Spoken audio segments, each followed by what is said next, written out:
할렐루야, 성경 통독 152일째입니다. 오늘은 에스라서 1장에서 4장까지 살펴보도록 하겠습니다. 에스라서는 그 이름에 나타난 바와 같이 저자가 에스라입니다. 이스라엘 백성들은 바벨론의 포로로 잡혀가서 70년 있다가 돌아오게 되는데, 에스라서는 1차 포로 귀환과 또 두 번째 또 시간이 70년이 흘러서 다시 에스라가 2차 포로 귀환을 합니다. 그래서 1차와 2차 그 내용들을 다 엮어서 포로로 귀환하는 그런 내용을 담고 있습니다. 우리는 이것을 볼 때 이스라엘의 역사를 본다 생각하지 말고 하나님의 그런 그 말씀이 선포된 것이 어떻게 이스라엘 백성 가운데 성취되는가 이렇게 살펴보면서 우리의 그런 삶도 하나님의 말씀이 주어졌을 때 어떻게 성취될지를 소망하는 그런 시간을 가지면 좋겠습니다. 에스라서 1장 1절에 보면 그 당시의 상황이 자세히 기록되어져 있습니다. 1절, 페르시아 왕 고레스가 왕위에 오른 첫 해이다. 주님께서 예레미야를 시켜서 하신 말씀을 다 이루시려고 페르시아 왕 고레스의 마음을 감동시켰다. 고레스는 온 나라에 명령을 내렸다. 그것은 다음과 같이 조서를 써서 돌렸다. 그렇게 이야기하고 있습니다. 무엇입니까? 이스라엘 백성이 바벨론의 포로로 잡혀갔는데 그 바벨론이 페르시아 제국에 대해서 멸망을 하게 됩니다. 그러면 포로로 잡혀간 그런 나라에서 제국이 다시 바뀌게 되면 얼마나 혼란스럽겠습니까? 그런데 그 혼란의 그런 때에 하나님께서 큰 은혜를 주셨던 것입니다. 새로 된 그런 왕은 페르시아의 고레스 왕이었는데, 하나님께서 이 고레스의 그런 그 마음을 감동시켜서 하나님께서 예레미야 선지자에게 주셨던 그런 그 말씀을 성취하는 것입니다. 예레미야 선지자는 무엇라고 예언했을까요? 너희들이 포로로 잡혀가는데 70년 만에 돌아올 것이다. 그렇게 예언을 했습니다. 그 말씀을 지금 이루고 있는 것입니다.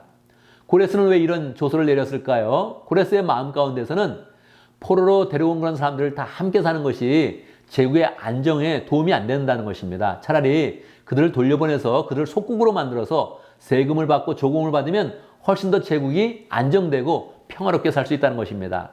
고레스는 그런 생각을 했는데 그것은 그의 그런 생각이 아니라 하나님의 그런 계시였다는 것입니다. 하나님이 그 마음을 감동시키고 그를 움직여서 이스라엘 백성을 돌려보낸 것입니다.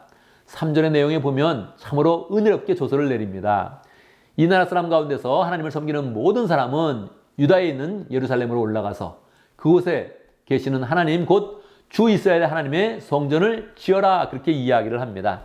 얼마나 은혜롭습니까? 그리고 4절에 보면 그냥 성전에 올라가는 것이 아니라 성전에서 지을 그런 필요한 그런 그 모든 재물들을 다 함께 가지고 가라, 이렇게 이야기해서 바벨론 왕이 이스라엘은 성전에서 가져왔던 그런 그 모든 성전의 기구들, 그릇과 여러 가지 그런 기구들을 다 내어줘서 그것들을 가지고 오면서 1장이 마쳐지게 됩니다.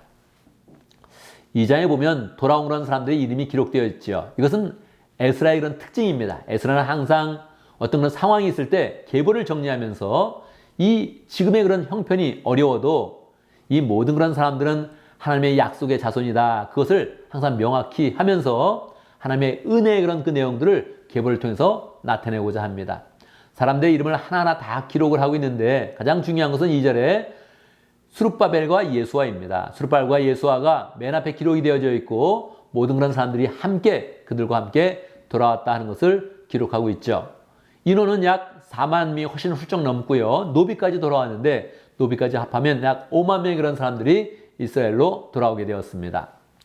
3장에 보면 1절 이스라엘 자손은 여러 마을에 흩어져 자리를 잡은 지 7째 달에 예루살렘으로 모였다, 그렇게 표현하고 있습니다. 포로에서 돌아와서 각자 고향으로 가기도 하고 살기 좋은 곳에 자리를 잡아서 이제 그렇게 사는 것입니다. 그리고 7째 달이 되었을 때 그들이 예루살렘에 모였습니다. 무엇을 할까요? 그들의 마음 가운데는 성전을 짓겠다 이런 계획이 있으니 성전을 지으려고 그러는데 먼저 번제단을 쌓고 그리고 하나님 앞에 번제물을 드렸습니다. 그리고 그때부터 시작해서 아침과 저녁으로 번제를 드리면서 하나님께 그들의 그런 그 마음을 잘 표현을 했습니다.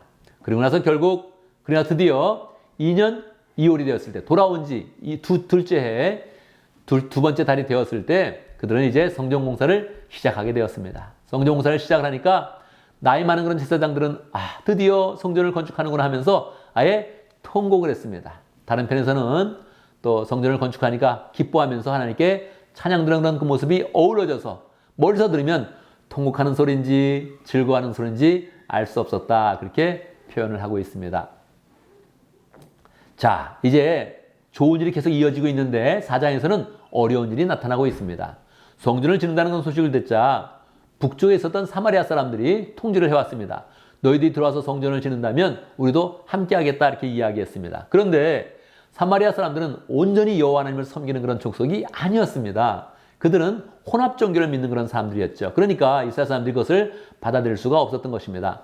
거절을 했더니 사마리아 사람들이 물리적으로 방해를 하고 그리고 공간을 매수해가지고 또 건축을 방해하고 마지막에는 왕에게 조서를 보냈습니다. 이 방해 공작이 계속 이어져서 벌써 고레스 왕 시대는 끝나고 아닥사스다 왕이 되었는데 아닥사스다 왕에게 조서를 보낸 것입니다.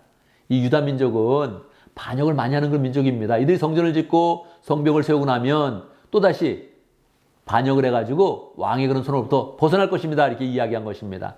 왕이 정말 조서를 살펴보니 유다는 정말 반역을 많이 했던 그런 민족이었습니다. 그래서 조서를 내려서 성전 건축과 모든 공사를 중지해라 이렇게 조서를 내리니까 모든 공사가 중단이 된 것입니다. 자, 이제 우리는 5장부터 이 중단된 공사가 어떻게 시작되고 성전이 어떻게 완공되는지를 함께 살펴보도록 하겠습니다. 감사합니다.